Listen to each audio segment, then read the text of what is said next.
Jerusalem, September 15, 2025.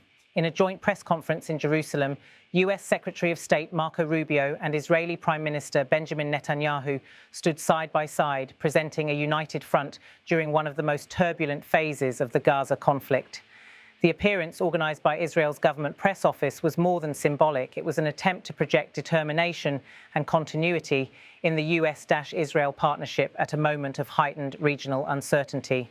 Rubio, addressing the press, delivered a clear message of Washington's expectations toward Qatar, a nation whose mediation role has been tested by recent events. Marco Rubio said, "The United States will continue to encourage Qatar to play a constructive role in efforts to free all hostages and end the war in Gaza." This remark carried particular weight given the fragile state of negotiations.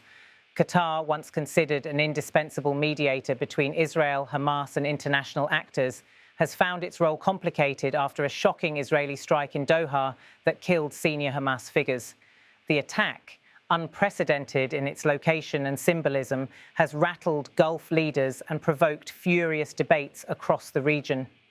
Just last week, Qatar's Prime Minister publicly hinted at re-evaluating the country's mediating position, telling audiences that Doha could not be expected to carry a role indefinitely if its neutrality and sovereignty were being undermined. His words came amid mounting frustration over both the pace of talks and the perception that mediators themselves had become targets in the widening war. Netanyahu, standing at the podium next to Rubio, seized the opportunity to emphasize Israel's gratitude for Washington's support, while subtly reinforcing his government's narrative of strength.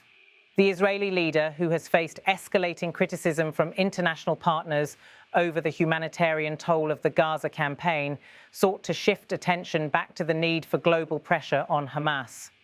He pointed to the continued captivity of Israeli hostages as both a moral and strategic justification for the military operations. While Netanyahu did not explicitly address Qatar's reassessment, the subtext of his comments left little doubt. Israel expects regional actors to remain engaged, regardless of the risks or complications involved. The joint press event served multiple purposes.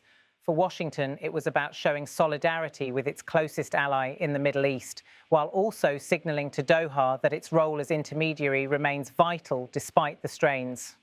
For Israel, it was about projecting unity with the United States at a time when European leaders and human rights organizations are stepping up criticism of its campaign in Gaza.